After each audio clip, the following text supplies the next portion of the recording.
प्रिय सर्वशक्तिमान जीवित दयालु परम प्रभु परमेश्वर पिता, हामी तपाईँलाई यस समय धन्यवाद दिँदछौँ।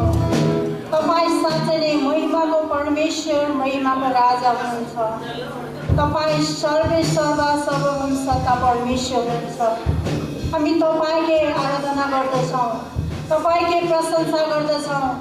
साँच्चै नै तपाईँ परम प्रभुसँग कुरा टेक्न आज हामी यस भवनमा भेला भएका छौँ। प्रभु हामी तपाईँ परमेश्वरलाई हाम्रो सारा जीवन अर्पण गर्दछौँ।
यिर्मिया 23 अध्यायको 9 देखि 32 पदसम्म।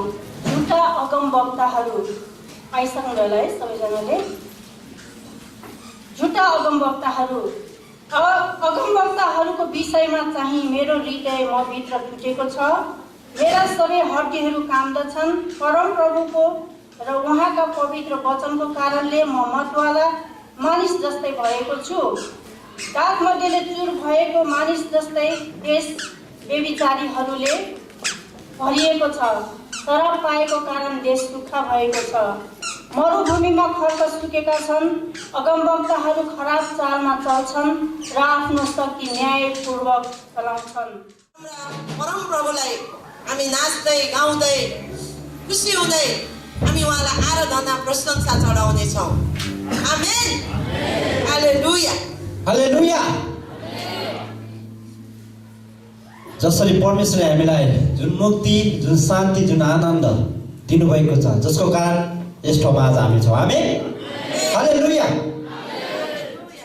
परमेश्वर आत्मा हुनुहुन्छ। उहाँका आराधकहरूले आत्मा र सत्यतामा आराधना गर्नुपर्छ। आमेन। हामीले उहाँलाई जो हामी आराधक उहाँका हौ भने हामी भन्छौँ भने होला हामीलाई चिन्ता, पिर फिक्री, मनमुटाव, तितोपनाका कुराहरू छ भने परमेश्वरले चाहनुहुन्छ कि त्यो रहित भएर त्यो बिना खुला हृदयद्वारा आत्मा र सत्यतामा उहाँको आराधना उहाँले चाहनुहुन्छ।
धेरै चाहिँ मेरो चाहिँ रोग बिराम सबै थोकको तिम्रो चाहिँ तिम्रो पनि तिम्रो दुख्ने टाउको यहाँ त लाग्ने ठाउँ नहुने नसे सबै भरि सबै रोगलाई सबै ठाउँमा बरु त मान्छ त हो त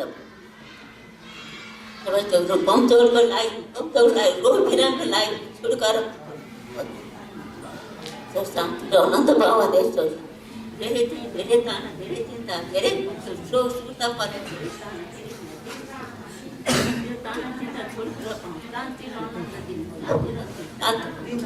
अब म परमेश्वरमा नै धेरै बलियो भएर हिँड्न सकिरहेको छु। मेरो स्याहार सुसार पनि म आफै गर्न सकिरहेको छु। म धेरै धन्यवाद दिन्छु प्रभुलाई भन्नुभयो, उहाँको प्रश्न नभए पनि होइन, त्यही कुरा यहाँ भन्दै हुनुहुन्थ्यो। परमेश्वरलाई हामी धेरै धन्यवाद दिनुपर्छ आमाहरूको लागि है। यसरी वृद्ध आमा बुवाहरूले परमेश्वरलाई धन्यवाद दिइराख्नु भएको सुन्दाखेरि धेरै खुसी लाग्छ। आमेन। म चाहिँ धेरैजनालाई थाहा होला, म अस्ति भर्खरै यहाँबाट 22 डिसेम्बरमा आएँ अनि मैले चाहिँ सबैजनालाई सरप्राइज गर्न खोजेको, तर I don't know how that went. तर म चाहिँ परमेश्वरलाई धेरै धन्यवाद दिन चाहन्छु। मलाई पास्ट 2.5 years चाहिँ परमेश्वरले एकदम राम्रोसँग राख्नुभयो। तपाईँहरूले जतिले मेरो निम्ति प्रार्थना गरिदिनु भयो त्यसको लागि धेरै धेरै धन्यवाद। अनि तपाईँहरूको प्रार्थनाको चाहिँ उत्तर आएको छ भनेर मलाई चाहिँ तपाईँहरूलाई भन्नु मन थियो। अनि मलाई मेरो अस्ट्रेलियामा जब्सदेखि लिएर मेरो पढाइमा सबै कुरामा प्रभुले धेरै आशिष दिनुभएको छ। अनि अहिले पनि म नेपालमा चाहिँ मेरो फाइनल प्लेसमेन्ट मेरो युनिभर्सिटीको डिग्री कम्प्लिट गर्नलाई प्लेसमेन्टको लागि आइपुगेँ अनि परमेश्वरले त्यो पनि मलाई अचम्म तरिकाले जुटाइदिनु भयो अनि त्यही भएर म यहाँ आउनु पाएँ। हुन त म अब अर्को 3 हप्ता लमजुङमा मेरो प्रोजेक्ट छ मेरो प्लेसमेन्टको लागि, त्यही भएर म हुँदिनँ। तर म अलिकति अब 1 हप्ताको लागि मात्र भए पनि अब यहाँ मम ड्याडलाई अनि हाम्रो फ्यामिलीलाई हाम्रो चर्च परिवारलाई म भेट्न आउन सकेँ अनि यहाँ क्रिसमस मनाउन सकेँ सबैजनासँग। अनि त्यसको लागि म तपाईहरुलाई सबैजनालाई धेरै धन्यवाद दिन चाहन्छु, परमेश्वरलाई पनि धेरै धन्यवाद दिन चाहन्छु। अनि मण्डली परिवारले मेरो निम्ति गरेको प्रार्थना अनि सबै कुराको उत्तर परमेश्वरले दिनुभएको छ अनि यति नै हो मेरो। Thank you.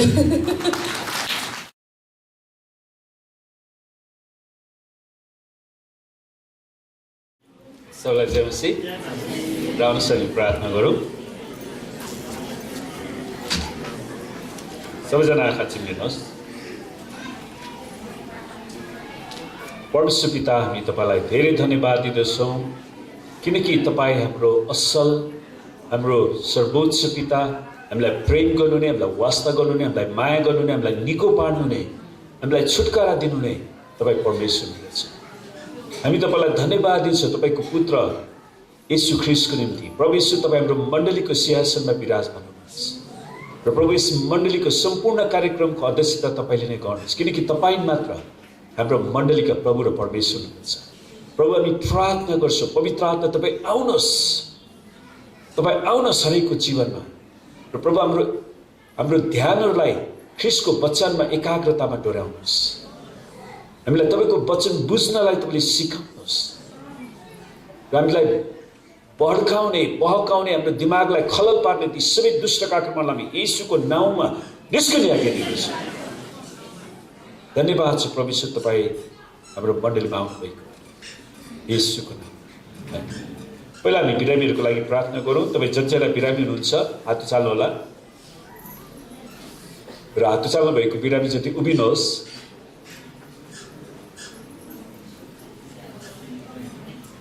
र तपाईँलाई जहाँ समस्या छ त्यही आफ्नो हात राख्नु होला र अरूहरूले बिरामीतिर हात बढाउनुहोस् र आउनुहोस् प्रार्थना गरौँ।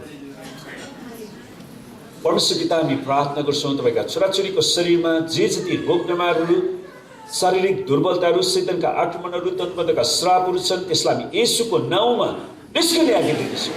प्रभु, तपाईँले छुनुहोस् आफ्ना छोराछोरीलाई, तपाईँको पूर्ण चङ्गाई र छुटकारा ल्याउनुहोस्, हरेकलाई स्वतन्त्र बनाउनुहोस् प्रभु र आशिष दिनुहोस् येशूको नाम।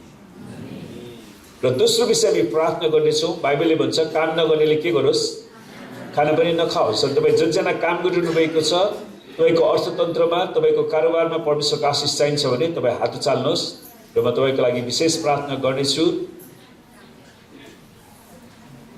परमेश्वर पिता, हामी तपाईँलाई धन्यवाद दिन्छौँ यी मेहनती हातहरू, परिश्रमी हातहरू जसले तपाईँको वचन अनुसार विभिन्न किसिमको व्यवसायमा, रोजगारमा रहेर काम गरिरहनु भएको छ। हामी प्रार्थना गर्छौँ प्रभु, तपाईँका छोराछोरीको काममा, व्यवसायमा, आर्थिक क्षेत्रहरूमा, आर्थिक स्रोतहरूमा तपाईँले बेहिसाब आशिष र उन्नति दिनुहोस् प्रभुजी, ताकि हाम्रा मण्डलीका हरेक सदस्यहरूले असल शिक्षा, दीक्षा, घाँस बाँस कपास प्राप्त गर्न सकुन् र प्रभु अनि आफ्नो सृष्टिकर्ता परमेश्वरको महिमा गर्न सकुन्। हामी प्रार्थना गर्छौँ प्रभु, जसरी तपाईँले आर्थिक रूपमा सहायता गर्नुहुन्छ अनि हरेकलाई दशांश, स्वेच्छाको बेटी, धन्यवाद बेटी दिन सिकाउनुहोस् येशूको नाम। र हुन्छ, प्रभुलाई धन्यवाद होस्। र हामी अझै पनि क्रिसमस सिजनमै छौँ र हामीले गएको शनिबारमा जुन वचन हेरेका थियौँ त्यसलाई हामी निरन्तरता दिनेछौँ। संसारको महान आशा येशू ख्रीष्ट। र सुन्नुहोस्, पहिलो थेसलोनिके 5:16-18 भन्दछ, सधैँ आनन्दित रहो। तपाईँ आनन्दित रहन सक्नु भएको छ? हामी किन आनन्दित हुन सक्छौँ?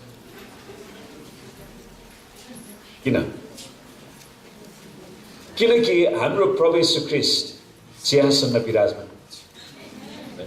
किनभने हाम्रो प्रभु येशू ख्रीष्ट परमेश्वर पिताको दाहिने बाहुलीपट्टि बसेर हाम्रो निम्ति अन्तर्विन्ती गरिरहनु भएको छ। किनकि हाम्रो परमेश्वरले संसारको सबै परिस्थितिलाई आफ्नो नियन्त्रणमा लिनुहुन्छ। कुनै पनि कुरा परमेश्वरको क्षेत्र बाहिर छैन। आमेन। त्यसै कारण हामी निरन्तर आनन्दित रहन सक्छौँ। अनि बाइबलले भन्छ निरन्तर प्रार्थना गरिरह, निरन्तर प्रार्थना गरिरह। त्यसैले प्रियहरू, हामीले प्रार्थना रोक्न सक्दैनौँ। अनि सबै परिस्थितिमा धन्यवाद दियो। सबै परिस्थिति, खराब परिस्थिति, असल परिस्थिति हो, तपाईँ बिरामी हुँदा वा स्वस्थ हुँदा, जस्तोसुकै अभावमा हुँदा वा सम्पन्नतामा हुँदा, जस्तोसुकै परिस्थितिमा पनि हामीले परमेश्वरलाई धन्यवाद दिइरहनु पर्यो, किनकि ख्रीष्ट येशूमा तिमीहरूको लागि परमेश्वरको इच्छा यही हो। ख्रीष्ट येशूमा तिमीहरूको लागि परमेश्वरको इच्छा यही हो चाहिँ हामी निरन्तर परमेश्वरमा गर्न सक्छौँ। र आज हामी एक दुईवटा कोटेसन पनि हेर्नेछौँ। एकजना मार्क ट्वाइन भन्ने व्यक्तिले लेखेका रहेछन् है। मार्क ट्वाइनले लेख्छन् इङ्ग्लिसमा, the two most important days in your life is the day you were born and the day you find out why. यो चाहिँ मार्क ट्वाइनले, म त्यसलाई नेपालीमा भन्छु, तपाईँको जीवनको दुईवटा महत्त्वपूर्ण दिन चाहिँ, दुईवटा महत्त्वपूर्ण दिन, एउटा चाहिँ तपाईँ जन्मिनु भएको दिन हो। आमेन। तपाईँले परमेश्वरलाई धन्यवाद दिनुहोस् तपाईँ जन्मिनु भएको दिनको लागि। जुन दिन तपाईँ आमाको गर्भमा आउनुभयो, परमेश्वरले एउटा उद्देश्यसहित लिएर आउनुभयो। र दोस्रो महत्त्वपूर्ण दिन चाहिँ कुन थाहा छ? जुन दिन तपाईँ जन्मिनु भएको उद्देश्यलाई पत्ता लगाउनु भएको दिन। तपाईँ किन जन्मिनु भयो त्यो कुरा पत्ता लगाउनु भएको छ कि छैन? के हामी जहिले पनि गनगन गर्नलाई जन्मेका हौँ? हामी झगडा गर्नलाई जन्मेका हौँ? हामी शैतानलाई महिमित गर्नलाई जन्मेका हौँ?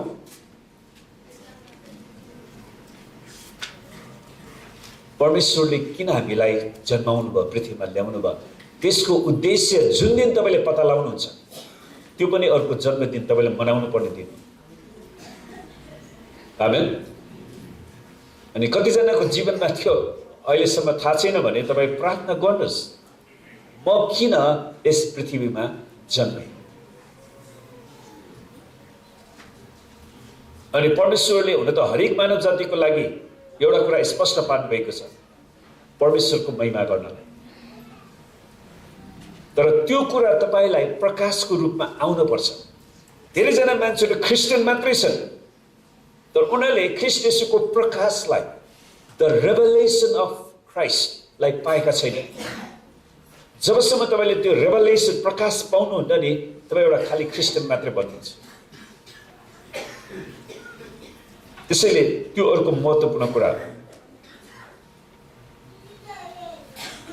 अनि हामीले भर्खरै क्रिसमस मनाएका छौँ र मलाई अर्को एकजना जन आर राइस भन्ने एकजना व्यक्तिको कोटेसन मन पर्यो र म उहाँको कोटेसनलाई पनि भन्छु पहिला इङ्ग्लिसमा। You can never truly enjoy Christmas until you can look up into the Father's face and tell him you have received his Christmas, his only begotten Son, Jesus Christ.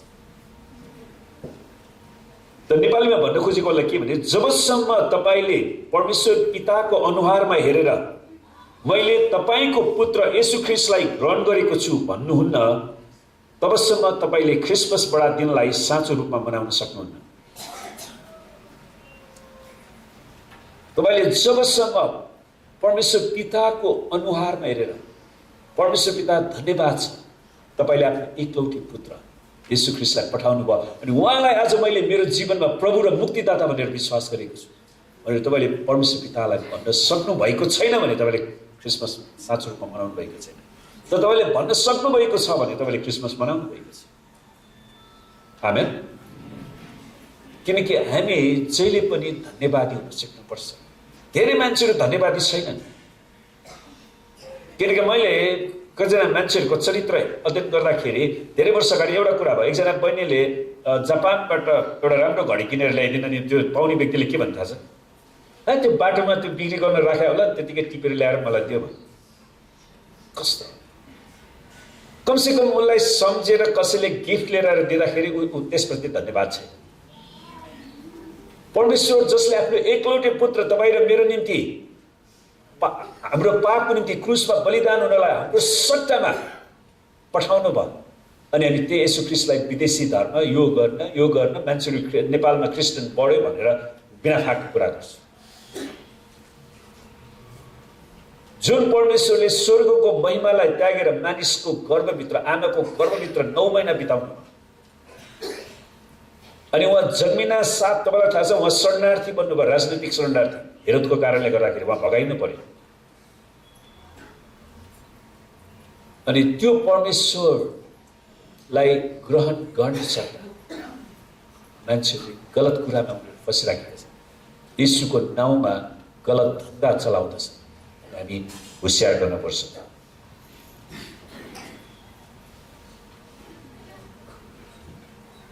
अनि अर्को एउटा यो चाहिँ एकजना परमेश्वरको दास जसले सम्भवतः उहाँ चाइनामा मिसनरीको सेवकाई गर्नुभयो जुन बेलामा चाइना पुरै अन्धकारको अवस्थामा थियो उहाँले एउटा कुरा के भन्नुहुन्छ भने God's work done in God's way will never lack God's supplies धेरैजना मान्छेहरूलाई सेवकाई गर्दाखेरि वा क्रिस्चियन जीवन जिउँदाखेरि हामी धेरै अभावमा पर्छौँ जस्तो लाग्छ तर उहाँले आफ्नो जीवनमा एउटा महत्त्वपूर्ण कुराको अनुभव गर्नुभयो यदि हामीले परमेश्वरको काम परमेश्वरकै तरिकाबाट गर्यौँ भने परमेश्वरबाट पाउने आशिषहरू कहिले पनि रोकिने छैन सुन्नुहोस् हामी प्रार्थना मात्रै गर्नु ठुलो कुरा होइन हामीले परमेश्वरको वचनअनुसार प्रार्थना गर्नुपर्छ सेवकाईमा जानु मात्र ठुलो कुरा होइन तर तपाईँ जब फिल्डमा येशूको नाउँमा जानुहुन्छ तपाईँले कसको सेवकाई गर्नुहुन्छ तपाईँ त्यतिकै टुरिस्ट बनेर घुम्न गइरहनु भएको छ कि तपाईँले प्रभुको उद्देश्यलाई पुरा गरिरहनु भएको छ त्यो एकदमै चुनौतीको कुरा किनकि हामीसँग समय धेरै छैन त्यसैले जबसम्म हामी परमेश्वरको कामलाई परमेश्वरको वचन अनुसार गर्दैनौँ तब हाम्रो सेवकाई के त्यसैले हामीले परमेश्वरको वचनलाई ठिकसँग बोल्न सिक्नु पर्यो ठिकसँग व्याकरण पनि मिलाउनु पर्यो मैले अस्ति एउटा गीत सुनिरहेको थिएँ अनि यो उदाहरण पनि अलिकति खतरनाक उदाहरण हेर्नुहोस् हामीले व्याकरणमा शब्दहरूलाई बेठिक उच्चारण गऱ्यौँ भने त्यसको गलत अर्थ लाग्न सक्छ हामीले यस्तो एउटा गीत गाइरहेको थियौँ नि यीशुले मलाई मुक्ति दिनुभयो हो तपाईँले मुक्तिलाई त्यो शब्दलाई ठिकसँग उच्चारण गर्नु भएन भने मानिसका राज्यहरूमाथि सर्वोच्च परमेश्वरकै अधिकार छ र उहाँले इच्छा गर्नुभएकालाई त्यो दिनुहुन्छ है जुन कुरा दानियल 4 को 17, 25, 32, 5, 21 मा हामी पाउँछौँ मानिसका राज्यहरूमाथि सर्वोच्च परमेश्वरको अधिकार छ त्यसैले हामी संसारको कुनै पनि भागमा जान सक्छौँ र येशू ख्रीष्ट यो देशको प्रभु र परमेश्वर हुन्छ भनेर घोषणा गर्न सक्छौँ आमेन त्यसैले हामीले प्रयास गरिरहेका छौँ नेपालका विभिन्न डाँडाकाँडामा गएर पनि येशू ख्रीष्ट यो ठाउँको प्रभु र परमेश्वर हुन्छ है त्यो कुरामा हामी एकदमै पहिलो कुरा हामीले रेभलेसन त्यो प्रकाश पाउनुपर्छ क्या खास जबसम्म एउटा व्यक्तिमा प्रकाश छैन भने ऊ जे पनि बोलिरहन सक्छ र हामी होसियार गरौँ र उहाँले इच्छा गर्नुभएकालाई त्यो उहाँले दिनुहुन्छ त्यसैले जसलाई परमेश्वरले दिनुभएको छ त्यसप्रति हामीले डाह गर्न आवश्यक छैन परमेश्वरले तपाईँलाई जे कुरा दिनुभयो त्यसमा सन्तुष्ट रहनुहोस् र परमेश्वरलाई धन्यवाद दिनुहोस् अर्थात् परमेश्वर नै सम्पूर्ण राष्ट्रमाथि सर्वोच्च शासक हुनुहुन्छ त्यसैले परमेश्वर मात्रै सम्पूर्ण राष्ट्रमाथि सर्वोच्च शासक हुनुहुन्छ परमेश्वरले नै पानी बादल आकाशहरू बिजुली प्रकाश गर्जनहरू गडाङ गुडुङ समुद्र र वर्षामाथि नियन्त्रण गर्नुहुँदछ सुन्नुहोस् गडाङ गुडुङ मलाई एउटा नेपाली भाषाको एउटा मजा लाग्छ क्या इङ्ग्लिसमा अलिक पाइँदैन हाम्रो भाषालाई चाहिँ नेपाली भाषालाई फोनेटिक ल्याङ्ग्वेज भन्दो रहेछ क्या खास फोनेटिक हामीसँग हरेक आवाजको शब्द छ त्यसलाई हामी लेख्न सक्छौँ इङ्ग्लिसमा उनीहरूसँग गडाङ गुडुङ शब्द छैन जे भने पनि थन्डर भन्छ हामीसँग गडाङ गुडुङ छ इङ्ग्लिसमा के छ छैन नि हामी गडाङ गुडुङ हामी त्यसलाई पनि हामी लेख्न सक्छौँ नि अक्षरमा वास्तवमा नेपाली भाषा यति धेरै धनी रहेछ क्या मैले अमेरिकामा पढेपछि मात्र थाहा भयो हामी नेपाली भाषामा संसारको कुनै पनि भाषा लेखेर सिक्न सक्छौँ हरेक आवाजलाई नोट गर्न सक्ने क्षमता नेपाली भाषामा छ मैले एउटा चाइनिज भाषालाई एकजना हङकङको बहिनी थियो मेरो एउटा विद्यार्थी हामी साथी उसँग चाइनिज भाषा क्यान्टोनिज सिक्दै गर्दाखेरि मैले उसले भनेको हरेक शब्दलाई सुनेर अक्षरमा लेखेर मैले भन्दै उसलाई बोल्दै नि ऊ छक्क परेको। हामी कुनै पनि भाषालाई नेपाली शब्दमा लेख्न सकिन्छ। सुन्नुहोस्, परमेश्वरले हामीलाई दिनुभएको छ त्यो वरदान, तर हामीले त्यसको सदुपयोग गरेका छैन। फरक त्यति हो। त परमेश्वर सबै भाषाहरूका परमेश्वर हुँदछ। आमेन। समुद्र वर्षामाथि उहाँले नियन्त्रण गर्नुहुन्छ। 2 शमूएल 22:14 भन्दछ, परमप्रभु स्वर्गबाट गर्जनु भयो। परमेश्वर स्वर्गबाट गर्जनु भयो र सर्वोच्चको स्वर गुन्जायमान भयो। त त्यसले के जनाउँछ कि हामीले त्यही परमेश्वरलाई विश्वास गरेको कारण हामी उहाँमा भरोसा राख्न सक्छौँ, हामी आशा राख्न सक्छौँ। आमेन। यहाँ प्रकृतिमाथि सर्वोच्च परमेश्वरको सर्वोच्च सत्ता, सार्वभौमिकता, अधिपत्य देख्न सकिन्छ। इङ्ग्लिसमा त त्यसलाई सबरेनिटी भनिँदो रहेछ। सर्वोच्च सत्ता, सबैभन्दा ठुलो सत्ता परमेश्वरको छ, सबैभन्दा माथि परमेश्वर हुन्छ। हाम्रो नेपालको शासकहरूभन्दा माथि परमेश्वर हुन्छ। त्यसैले हामी नेपालको शासकहरूको लागि प्रार्थना गर्न सक्छौँ। आमेन। सृष्टि गरिएका सम्पूर्ण तत्त्वहरू, पदार्थहरू अर्थात् विश्व ब्रह्माण्ड उहाँको नियन्त्रणभित्र छ। सबै कुरा हाम्रो परमेश्वरको नियन्त्रणमा छ। यो कुरा थाहा पाएर तपाईँलाई खुसी लाग्दैन? सुन्नुहोस्, तपाईँलाई थाहा छ परमेश्वरले एउटा चाखलाग्दो कुरा भन्नुभयो, तैँले परमप्रभु तेरा परमेश्वरलाई कसरी प्रेम गर्नु? सारा मनले, सारा बलले, सारा समझले, सारा शक्तिले प्रेम गर्नु। अनि इङ्ग्लिसमा हेऱ्यो भने एउटा शब्द छ माइन्ड, त्यसलाई अनुवाद गर्यो भने इन्टलेक्ट। त्यसले परमप्रभु तेरा परमेश्वरलाई तेरो सम्पूर्ण ज्ञानको क्षेत्रले, फ्याकल्टी अफ नलेज भन्छ है, त्यो ज्ञानको फ्याकल्टीले प्रेम गर। त्यसको मतलब भनेको मतलब के थाहा छ? तपाईँले ब्रह्माण्डलाई अध्ययन गर्नुभयो भने ती सबै कुराले के जनाउँछ भने परमेश्वर कति शक्तिशाली हुनुहुन्छ। अहिले वैज्ञानिकहरूले एउटा कुरा के पत्ता लगायो भने नि, तपाईँलाई थाहा छ हाम्रो डिएनए, हामी डिएनए भन्छौँ नि, डिएनए एउटा मोटर रहेछ क्या, जसले शक्ति पैदा गर्छ हाम्रो शरीरमा। मोटरको आविष्कार परमेश्वरले मानिसलाई सृष्टि गर्दाखेरि नै सुरुमै हाम्रो रगतमा राखिदिनु भएको छ डिएनए। अब त्यो कुरा हाम्रो मान्छेले पहिला कहिले पनि पढेको थिएन, थाहा थिएन। उनीहरूले अहिले गएर उनीहरूले अध्ययन गरिसकेपछि थाहा गरे कि परमेश्वरले हामीलाई त्यो क्षमता दिनुभएको रहेछ। त्यसैले जब हामी अध्ययन गर्न सुरु गर्छौँ, जब हामी पढ्न सुरु गर्छौँ, खोज तलास गर्छौँ, अनुसन्धान गर्छौँ, तब मात्र हामीलाई थाहा लाग्छ। सुन्नुहोस्, अहिले परमेश्वरलाई धेरै धन्यवाद होस्, हामीलाई पढ्नको निम्ति धेरै कुरा छ। मैले आज बिहान एउटा कुरा सम्झिरहेको थिएँ। एउटा नेपाली उखान छ नि, कागलाई बेल पाक्यो हर्ष न पर्छ। त्यसको अर्थ के? हर्ष र विस्मय। त्यसको अर्थ के? मैले सुन, अहिले यति सजिलो छ कि मैले कहीँ लाइब्रेरीमा खोज्न जानुपर्छ। एकछिन यसो सट्ट गएँ, गुगलमा गएँ, पहिला बेल के हो, अनि बेल भन्ने जुन एउटा फल रहेछ, त्यो फल त्यो यति साह्रो कडा हुन्छ कि त्यसको बोक्रा त्यसलाई ह्यामरले फुटाउनु पर्दो रहेछ। त्यसैले कागको चुच्चोले त्यसले कहिले पनि फुटाउन सक्दैन। अनि बेलको बारेमा एउटा कुरा थाहा छ, म सानो हुँदाखेरि मेरो आमाले त्यसलाई फुटाएर त्यसको जुस चाहिँ खान दिनुभएको थियो, त्यति एउटा थाहा छ मलाई। अनि मैले धेरैचोटि हाम्रा बालबच्चाहरूलाई त्यो कुरा हेरेँ क्या। बालबच्चाहरू हुर्किन्छन्, बढ्छन्, अनि त्यहाँबाट लास्टमा अब चाहिँ मेरो बालबच्चाहरूबाट त्यो जुन फल बाबुआमाले खानुपर्ने हो, अनि बाबुआमाले खानु पाएन भने के भन्नु?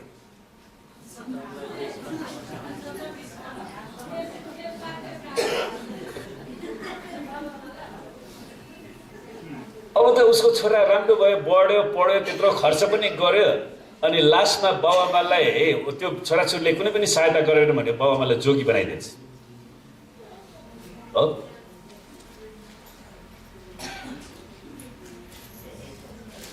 त्यसैले कतिजना बालबच्चा अनि मैले मण्डलीमा पनि हेरेँ क्या, कतिजना हाम्रो मण्डलीका भाइ बहिनीहरूले भन्छ परमेश्वरलाई धन्यवाद होस्, म पुनरुत्थानको दिशामा हुर्केँ, बढेँ, मलाई परमेश्वरले यो ठाउँमा ल्यायो, तर उनीहरूले यो मण्डलीमा 1 रुपियाँ पनि दशांश पठाउँदैन।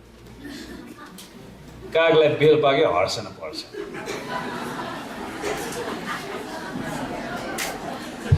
मुखले मात्र गवाई दिएर हुन्छ त? उनीहरूलाई यो मण्डलीले सहायता गर्यो, उनीहरूलाई एउटा उद्देश्य लक्ष्य त्यो एउटा ठाउँमा परमेश्वरले उसलाई पुर्याउनु भयो भने त्यसप्रति धन्यवादी हुनु पर्दैन त? आमेन। तर परमेश्वरलाई धन्यवाद होस्, हाम्रो मण्डलीका धेरै सदस्य छन् जसले सहायता पुर्याइरहेका छन्। आमेन। मैले प्रार्थना गरिरहेको छु हाम्रो मण्डलीका हरेक छोराछोरी जो यहाँ जन्मेका छन्, हुर्केका छन्, बढेका छन्, प्रभु उनीहरूको परिवारमा उनीहरूको बुवाआमाको लागि एउटा असल फल बन्न सकोस्। किनकि हाम्रो परमेश्वरले मानिसलाई परिवर्तन गर्न सक्नुहुन्छ। आमेन। तपाईँको छोराछोरीको लागि तपाईँ रुनुहोस्, परमेश्वरसँग कराउनुहोस्, प्रार्थना गर्नुहोस्, प्रियहरू उपवास बस्नुहोस्। तपाईँले अहिले छोराछोरीको लागि त्यो गर्नु भएन भने समय धेरै ढिला हुन सक्छ। शैतानले तपाईँको छोराछोरीलाई बकाएर लान सक्छ। हामी होसियार गरौँ।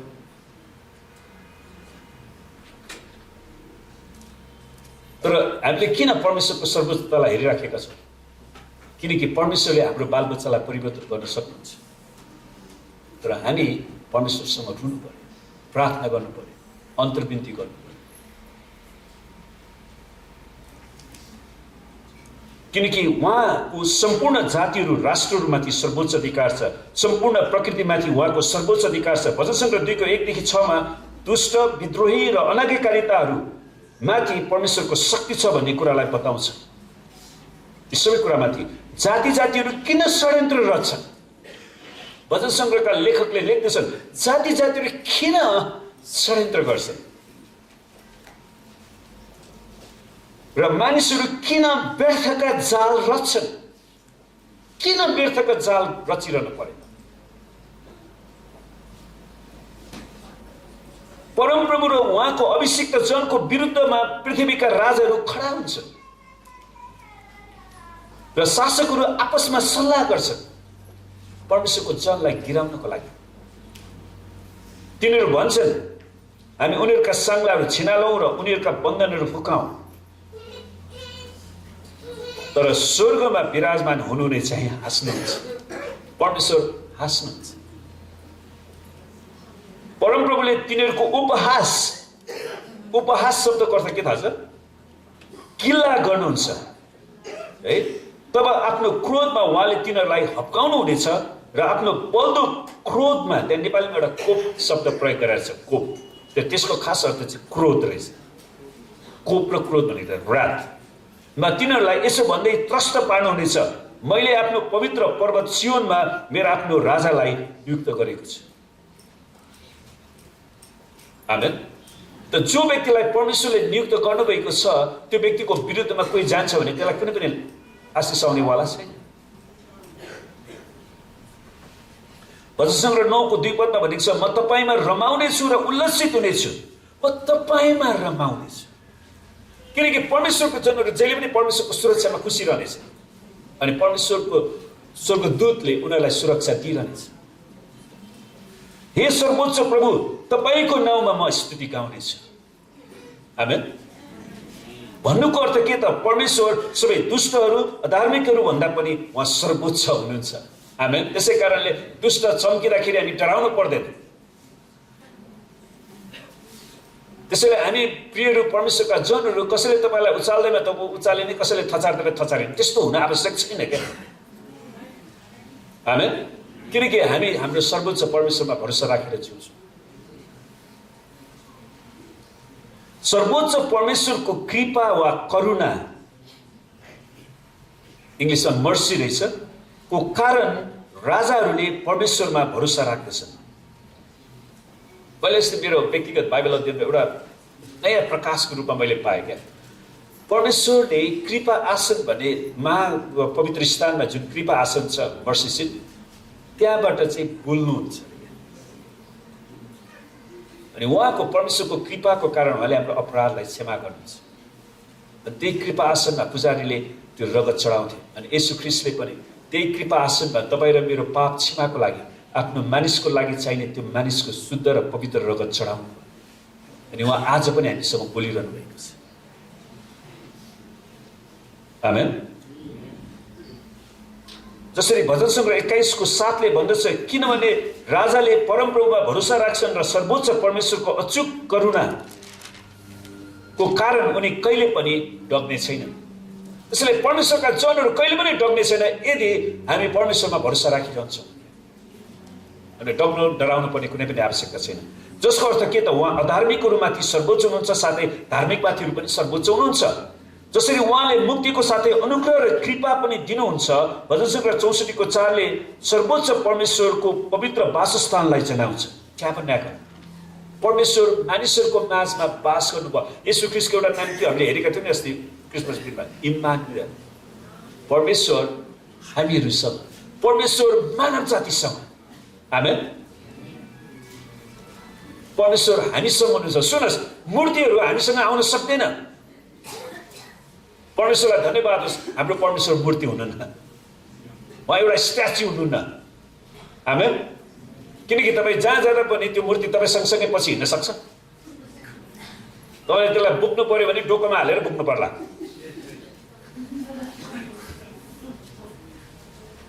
तर परमेश्वरलाई धन्यवाद होस्, येशू ख्रीष्ट इम्मानुएल, उहाँ पवित्र आत्माद्वारा हाम्रो हृदयमा बास गर्नुहुन्छ। आमेन। हामी जहाँ जान्छौँ उहाँ हाम्रो साथमा हुनुहुन्छ। चाहे हामी पहाडमा जाउँ, उहाँ पहाडमाथि पनि परमेश्वर हुनुहुन्छ। हामी तराईमा जाउँ, उहाँ तराईको परमेश्वर हुनुहुन्छ। हामी रातमा यात्रा गरौँ, उहाँ रातको परमेश्वर हुनुहुन्छ। हामी दिनमा यात्रा गरौँ, उहाँ दिनको परमेश्वर हुनुहुन्छ। जहाँसुकै जानु परमेश्वर हाम्रो साथमा हुनुहुन्छ।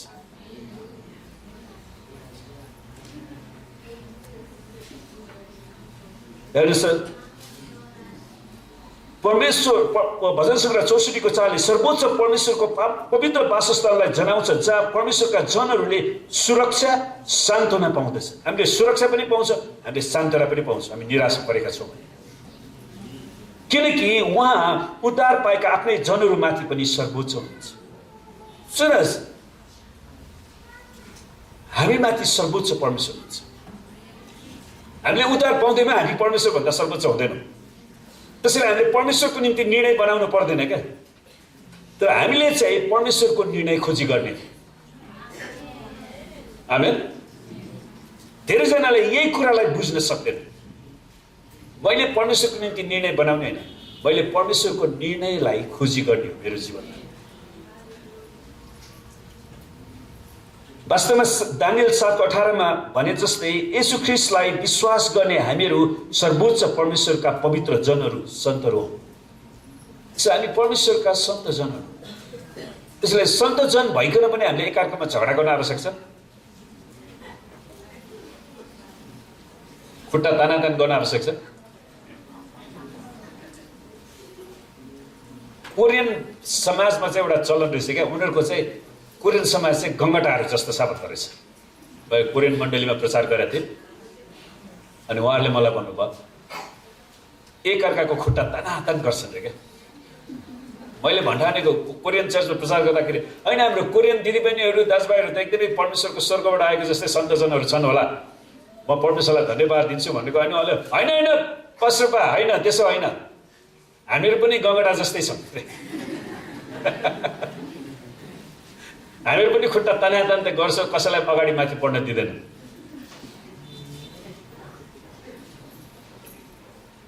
है, अनि त्यो किसिमको आत्मा संसारभरि नै रहेछ क्या खास। त्यसैले हामी होसियार गरौँ। आमेन। हामी परमेश्वरका सन्तजनहरू हौँ, हामी सबैलाई उठाउन चाहन्छौँ। आमेन।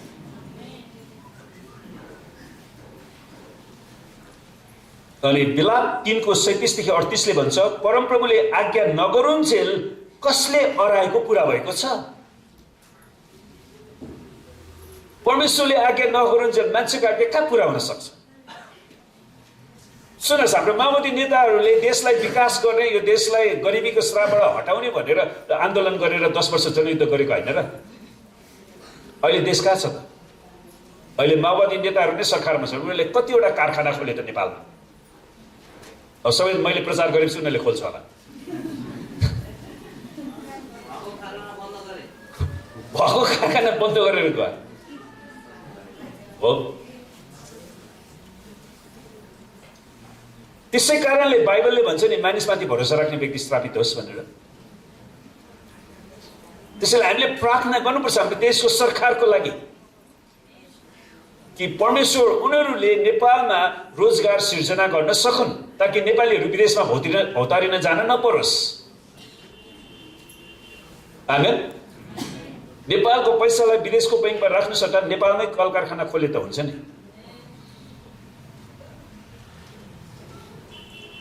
तर परमप्रभुले आज्ञा नगरुन्जेल कसले हराएको पुरा भएको छ। मानिसको इच्छा त पुरा नहुँदो रहेछ। के सर्वोच्च परमेश्वरको मुखबाट विपत्ति र राम्रा कुरा निस्किँदैनन्? त यी वाक्यांशहरूले परमेश्वर सबै दुष्ट र सबै असलहरूमाथि पनि सर्वोच्च अधिपत्य हुनुहुन्छ भन्ने जनाउँछ। त्यसै कारण हामीले सबैको लागि प्रार्थना गर्न सक्छौँ। परमेश्वरले यो देशमा असल व्यक्तिहरूलाई निरन्तर असल गर्नलाई सहायता गरून्। दुष्टहरूमाथि दुष्टहरूको दुष्टतालाई उहाँले नियन्त्रणमा ल्याउन्। आमेन। सुन्नुहोस्, यो शीर्षकले परमेश्वरको सर्वोच्चताको सम्पूर्ण तत्त्वहरूलाई संक्षेपीकरण वा सारांशमा प्रस्तुत गर्दछ, समराइज गर्दछ।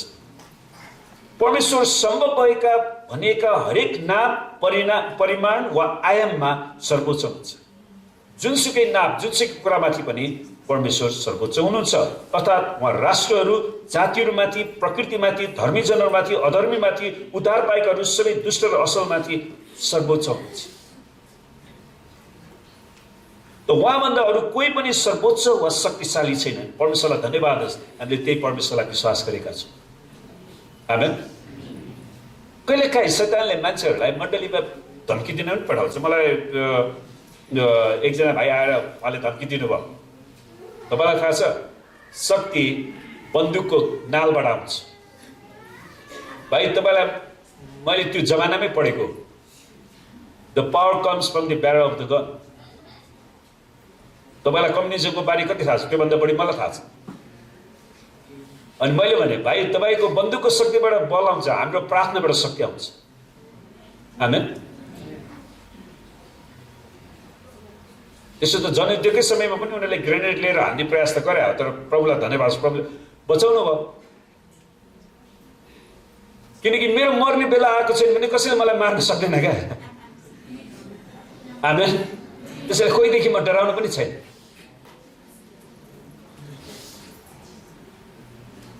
किनकि हाम्रो परमेश्वर सबैमाथि सर्वोच्च हुनुहुन्छ।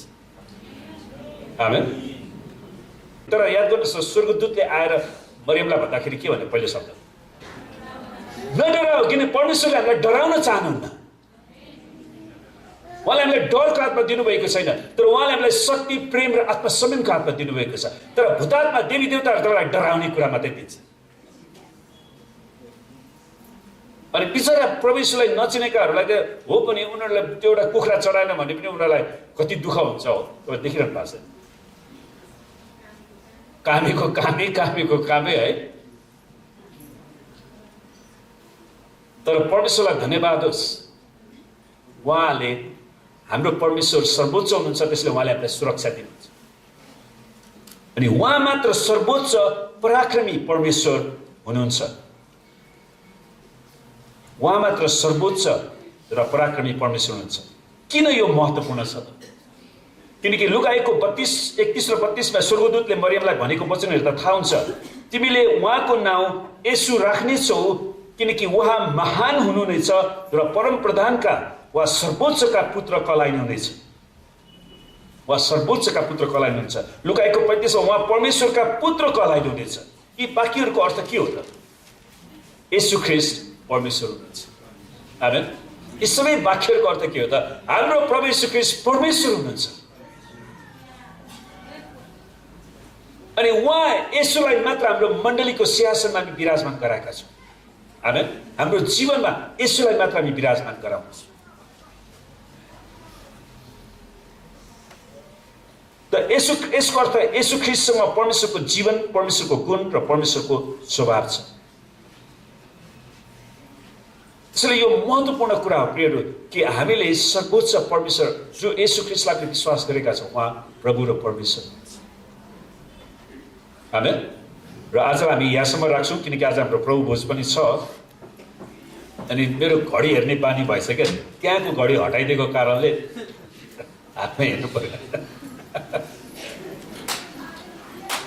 र आउनुहोस् हामी केही समय आँखा चिम्लौँ। यीशु म तपाईँलाई धन्यवाद दिन्छु किनकि तपाईँ सर्वोच्च परमेश्वर हुनुहुन्छ।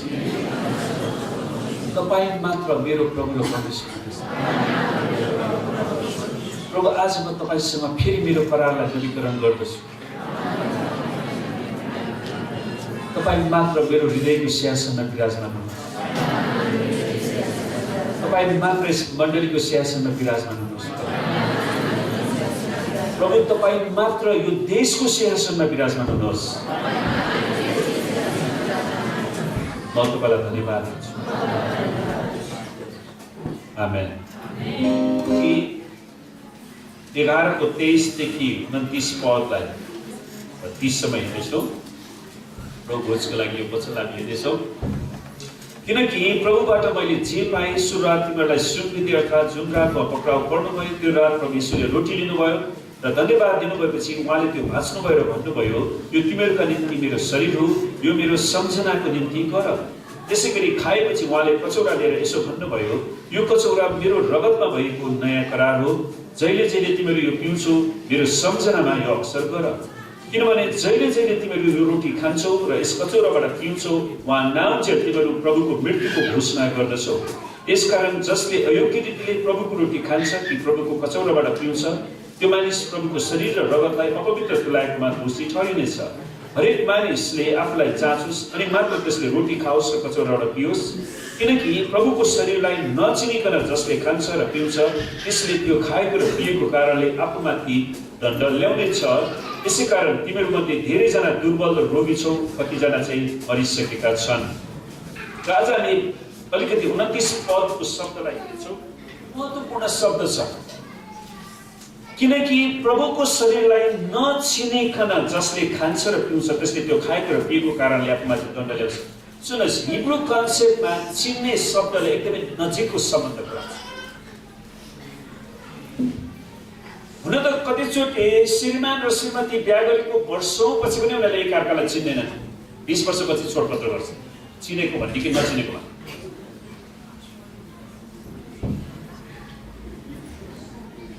हो त चिन्ने शब्द प्रभु येशू ख्रीष्टलाई हामीले के प्रकारले चिनेका छौँ? उहाँ दुर्बल, कमजोर, छेरपट लाग्ने परमेश्वरको रूपमा चिनेका छौँ। मैले गएको समयमा केन्यामा जाँदाखेरि, अफ्रिकामा जाँदाखेरि त्यहाँ पास्टर्स मिटिङमा मलाई त्यही नै साह्रै चित्त लाग्यो, दुख्यो क्या पास्टरहरूको माझ। उनीहरूले एउटा कुरा के भन्यो भने यहाँको धामी झाँक्रीहरू एकदमै शक्तिशाली छ, एकदमै शक्तिशाली छ। अनि मलाई साह्रै रिस उठ्यो त्यो शब्द। मैले भने तपाईँको धामी झाँक्रीहरू यसोभन्दा शक्तिशाली छ कि तपाईँको यसो छेरपट लाग्ने यसो हो? तपाईँको यसोलाई मन्त्र लाग्छ कि तपाईँको यसोलाई धामी झाँक्रीले टुनामुना गरेर गलाउन सक्छ? चित्तै नबुझ्ने कुरा के। उनीहरूले यसोलाई चिनेका छन्, तपाईँ किन सेवाकाई गर्नुभएको छ? किन? पैसा, जहाँ पनि पैसै नकमाएको छ। इन्डियामा गयो पैसा। मैले घरिघरि उनीहरूलाई त्यो कुरा भनिरहेको छु। अहिले प्रभुलाई धन्यवाद छ, हाम्रो युट्युब भएको कारणले अहिले उनीहरूलाई युट्युब हेर्नुहोस्। उनीहरूलाई मैले हाम्रो चर्च कुनै विदेशीको पैसा नलिकन हाम्रो विश्वासीहरूको नेपाली पैसाले मात्र बनाएको चर्च। तपाईँहरूलाई तपाईँको चर्च बनाउनु किन पैसा चाहियो? मैले किन दिनु पर्यो? युट्युब हेर्नुहोस् हाम्रो चर्च कस्तो छ। हेर्नुहोस्, उनीहरूले यसोलाई चिनेका छन्। अनि त्यो अनुभव पनि छैन, केही पनि छैन। खालि एउटा बजारमा नानीले पसल राखे जस्तै चर्च पसल थाप्छु। अनि मैले यहाँ सेवाकाई गरेँ, दुःख पार्छु, मलाई पैसा दिनुहोस्। किन पैसा दिनु पर्यो? हेर्नुहोस् त उनीहरूले परमेश्वरलाई साँच्चीकै चिनेका छन्। त यदि परमेश्वरलाई उनीहरूले साँच्चीकै चिनेका छन् भने उनीहरूले प्रभुको विरुद्धमा जाने वचन बोल्न सक्छन्। त्यसै कारणले हामीले मण्डलीमा परमेश्वरलाई राम्रोसँग नचिनेको मान्छेहरू जसले प्रभुको वचनमा हिँडेका छैनन् उनीहरूले कमसे कम पनि पानीको बत्तिसमा लिनु पर्यो। आमेन।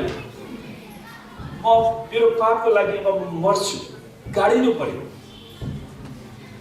अनि मात्रै ऊ ख्रीष्टको प्रभु भोजमा सहभागी हुन सक्छ। त्यसले पावलले यो कुरालाई एकदमै स्ट्रङली लेख्छ,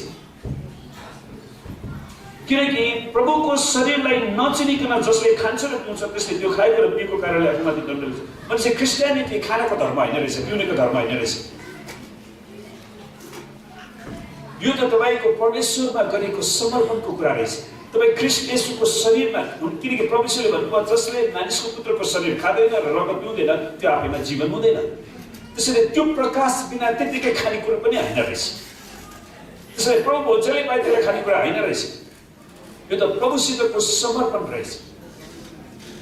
आमेन।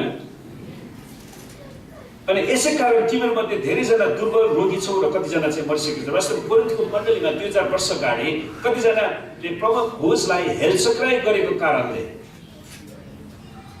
उनीहरू रोगी भए, बिरामी भए, अनि त्यसलाई पनि उनीहरूले व्यवस्था गरे, उनीहरूले मृत्युदण्ड पनि पाए। त्यसैले प्रियहरू, हामी जुन प्रभु भोजमा सहभागी हुँदैछौँ, वास्तवमा जब तपाईँ प्रभु भोजमा सहभागी बन्नुहुन्छ यसले तपाईँको जीवनमा चङ्गाइ ल्याउँछ, छुटकारा ल्याउँछ। तपाईँ ख्रीष्टको शरीरसँग एक बन्नुहुन्छ। आमेन। त्यसैले त्यो प्रकाश हामी प्रत्येकले पाउनुपर्छ, किनकि पौलले लेख्छ प्रभुबाट मैले जे पाएँ सो तिमीहरूलाई सुम्पिदिएँ, अर्थात् जुन रात यीशु पक्राउ पर्नुभयो त्यो रात प्रभु यीशुले रोटी लिनुभयो। के लिनुभयो? रोटी।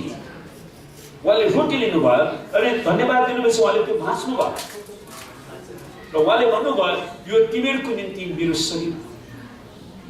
त प्रभु यीशु ख्रीष्टले तपाईँ र मलाई पापको दासत्वबाट, नरकको शक्तिबाट, अनन्त मृत्युबाट छुटकारा दिनको लागि उहाँले आफ्नो जीवन तोड्नु भएको छ।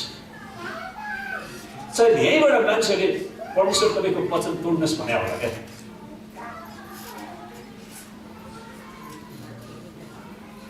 हो? अनि उहाँले आफ्नो शरीरलाई तोड्नु पर्यो। अनि उहाँले भन्नुभयो यो तिमीहरूको निम्ति मेरो शरीर। किनकि मान्छेको शरीर माटोबाट परमेश्वरले बनाउनु भयो, रोटी पनि कहाँबाट हुन्छ? माटोबाट आउँछ। त्यसैले यो रोटीले मानिसको शरीरको राम्रो प्रतिनिधित्व गर्छ। अनि प्रभु यीशुले त्यो कुरालाई ल्याउनुहुन्छ। अनि खाएपछि उहाँले भन्नुहुन्छ कचौरा लिएर, यो कचौरा मेरो रगतमा भएको नयाँ करार। किनकि पुरानो करारमा उनीहरूले पापको क्षमाको लागि जो जनावरको रगत बलिदान चढाउँथे त्यो चाहिँ हरेकचोटि फेरि गरिरहनु पर्थ्यो। तर मानिसको पापको क्षमाको लागि मानिसकै रगत, सिद्ध र पवित्र मानिसको रगत जो एकैचोटि सधैँको निम्ति प्रभु यीशुले चढाउनु। आमेन। त्यसैले हामीलाई अर्को बलिदानको आवश्यकता छैन, अर्को धर्म कर्मको आवश्यकता छैन। अब हामीले ख्रीष्ट येशूमा गएर हाम्रो करारलाई नवीकरण गर्न मात्र आवश्यक छ। किनभने जहिले जहिले तिमीहरू यो रोटी खान्छौ र यस कचौराबाट पिउँछौ उहाँ नआउन्जेल तिमीहरू प्रभुको मृत्युको घोषणा गर्छौ कि येशू ख्रीष्ट हाम्रो पापको लागि मर्नुभयो। अनि उहाँ हाम्रो पापको निम्ति बौरी पनि हो। आमेन। हामीलाई क्षमा गर्नुभयो, क्षमा पाएको जीवन जिउनको लागि उहाँले हामीलाई शक्ति पनि दिनुहुन्छ, किनकि उहाँ मृत्युमाथि विजय हासिल गर्नुभयो। यसै कारण जसले अयोग्य रीतिले प्रभुको रोटी खान्छ कि प्रभुको कचौरा पिउँछ त्यो मानिस प्रभुको शरीर र रगतलाई अपवित्र तुल्याएकोमा दोषी ठहरिनेछ। त्यसैले प्रिय हामी सबै आँखा चिम्लौँ, हामी हेलचक्राइ नगरौँ, हामीले प्रस्ताव गर्नुपर्ने कुरा छैन, हामी प्रस्ताव गरौँ अहिले पनि फेरि पनि।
आउनुहोस् हामी एकैसाथ रोटी खाउँ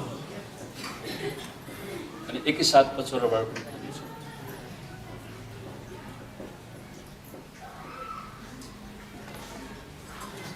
र सबैले परमेश्वरलाई धन्यवाद दिनुहोस् हृदयदेखि नै उहाँको महान बलिदान र प्रेमको लागि।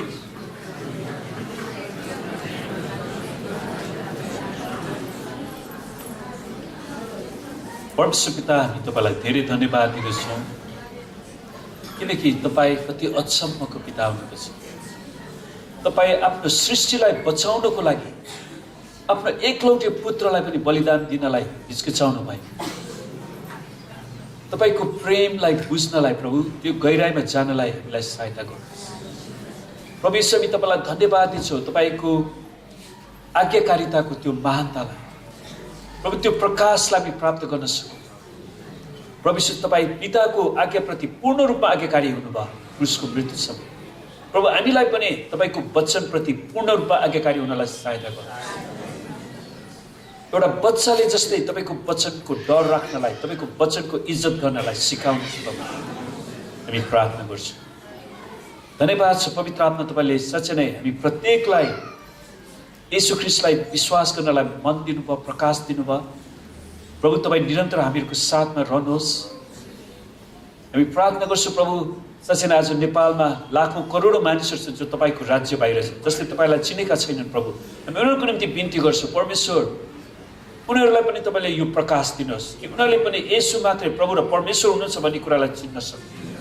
पवित्र आत्मा तपाईँले प्रकट गरिदिनुहोस् उनीहरूलाई र उनीहरूको हृदयलाई तयार बनाइदिनुहोस् प्रभु। उनीहरूलाई सुसमाचार सुनाउनलाई मौका र अवसर दिनुहोस् अनि जतिजनाले सुनेका छन् प्रभु उनीहरू तपाईँको राज्यमा कटनी हुन सकुन् तपाईँको मण्डलीमा आउन सकुन् प्रभु तपाईँलाई प्रेम गर्न सकुन्। प्रभु हामी प्रार्थना गर्छौँ हाम्रा मण्डलीका जो जति सदस्यहरू छन् जो देश बाहिर भित्र प्रभु यात्रामा वा काममा छन् प्रभु उनीहरूको साथमा तपाईँ रहनुहोस्। तपाईँको सुरक्षा राखिदिनुहोस्। उनीहरूको एक्लोपनामा तपाईँले सङ्गति जुटाउनुहोस् प्रभु। उनीहरूलाई घाउ चोट छ भने तपाईँले मलमपट्टि लगाइदिनुहोस् तपाईँले निको तुल्याउनुहोस् प्रभु हामी प्रार्थना गर्दछौँ। हामी तपाईँलाई धन्यवाद दिन्छौँ प्रभु यो हप्ताभरिका हाम्रो सेवकाईमा यात्रामा पढाइमा सम्पूर्ण कुरामा तपाईँले हामीलाई आशीर्वाद दिनुहोस्। परमेश्वर पिता हामी प्रार्थना गर्छौँ तपाईँले पुनरुत्थान एक्लेसिया मण्डली परिवारलाई आशिष दिनुहोस् र हरेकलाई रक्षा गर्नुहोस् प्रभु। परमेश्वर तपाईँले आफ्नो मुख यस मण्डलीमाथि चम्काउनुहोस् र प्रभु यस मण्डलीलाई तपाईँले अनुग्रह गर्नुहोस्।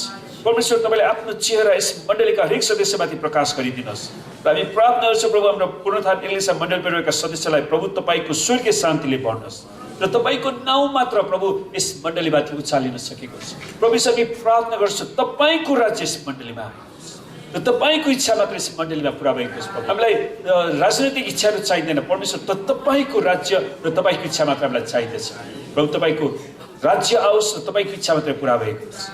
हामी तपाईँलाई धन्यवाद दिन्छौँ र परमेश्वर पिताको प्रेम प्रभु यीशु ख्रीष्टको अनुग्रह र पवित्र आत्माको सङ्गति र सहभागिता मेरो हरेकसित आजदेखि सदा सर्वदा रहिरहँ येशूको नाम। सबैलाई जय मसीह।